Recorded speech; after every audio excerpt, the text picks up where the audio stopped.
Hello les amis, alors on se retrouve ce soir pour un petit update sur le Bitcoin. Je vais commencer par de l'analyse graphique. Je vais vous montrer un petit peu un Fibonacci qui m'intéresse et deux trendlines qui sont assez importants, plus les supports à tenir actuellement. Après, je vous parlerai en fait d'un article que j'ai vu sur CNBC, ce que pense en fait Bank of America sur ces rallyes en fait qu'on a depuis juillet. Ok, donc on se retrouve juste après ça.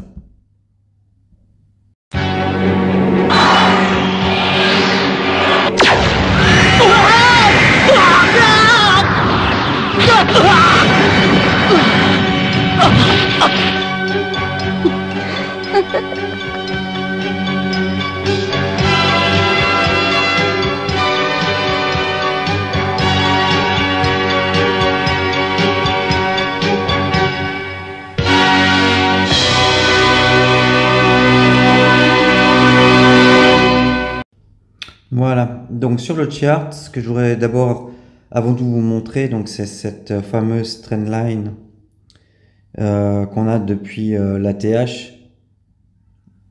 Donc je la mets pour vous. On est encore assez loin, mais faudra toujours la garder en mémoire en fait, parce que celle-là, je pense que ce sera une résistance très forte. Donc au niveau des trendlines, il y a celle-là. Donc ça c'est depuis. Alors je vais agrandir. Voilà, donc celle-là, c'est la trendline qu'on a commencé depuis le début du rallye de juillet. Donc comme vous pouvez voir, rien de grave pour l'instant. On est venu revenir un petit peu sur cette trendline ascendante. Pour l'instant, elle a joué son rôle, hein. Donc voilà. Après bon, c'est vrai qu'on arrive, c'est le week-end, volume plus faible. Est-ce que ça peut tenir? On va voir. Alors, cet après-midi, j'avais donc identifié ce support. Là, je vais prendre les corps de bougie. Donc ce support, pour moi, c'est le premier support qu'il ne faudrait pas breaker. Et le deuxième, il est là. Le deuxième, c'est celui-là. Après, voilà. Vous pouvez voir ici que le premier support, il joue son rôle pour l'instant. Je dis bien pour l'instant. Donc on a bien rebondi. Après, ok, je suis ok en fait de rompre la trendline, d'arriver sur ce support et de immédiatement réintégrer la ligne ascendante. On l'a déjà fait pas mal de fois dans le passé.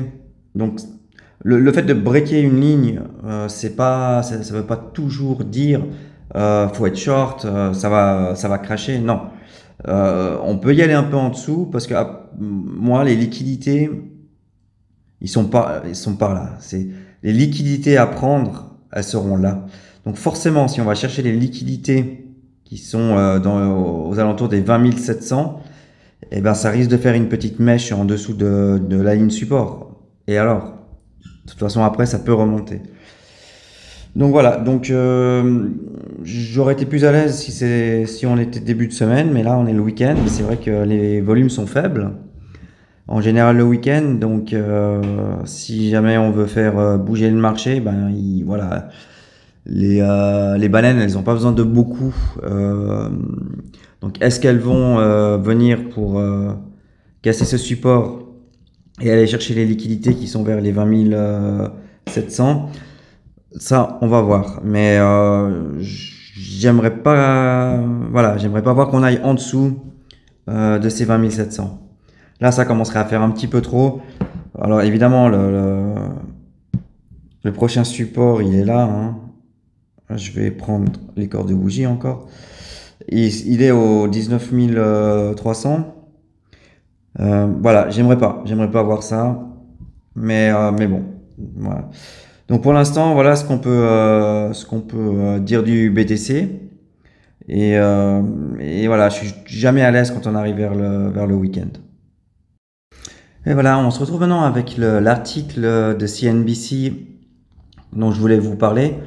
Donc, Bank of America, qui est une des plus grosses banques aux États-Unis, a déclaré que pour elle, le rallye en fait d'été, hein, qu'on a commencé en juillet. Donc là, je parle pour les marchés traditionnels, hein.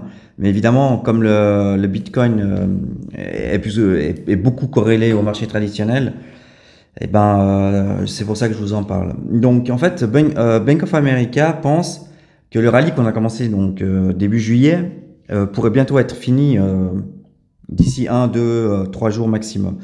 Mais pourquoi?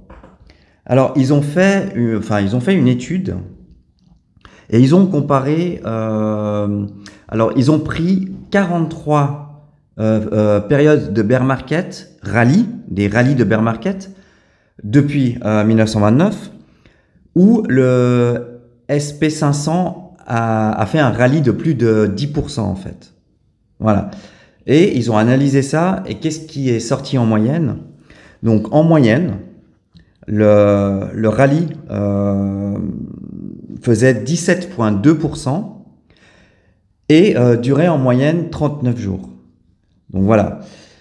Et où on en est en fait aujourd'hui, c'est que depuis que le S&P a commencé son rallye de juillet, aujourd'hui on est à 17,4 contre 17,2 en moyenne. Et ça a commencé il y a combien de jours? Eh ben, ça a commencé il y a 41 jours, alors qu'en fait ça fait 39 jours en moyenne.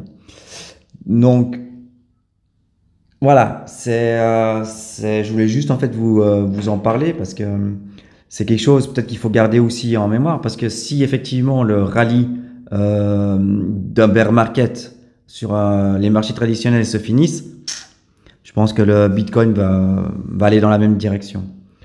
Et je voulais peut-être aussi finir parce que le mois dernier, quand la Fed a monté ses taux d'intérêt, elle avait eu un discours qui était plutôt rassurant, comme quoi en septembre ils allaient pas en fait ou peut-être même faire une pause. Et par contre, depuis quelques jours, en fait, voilà, le discours a un petit peu changé.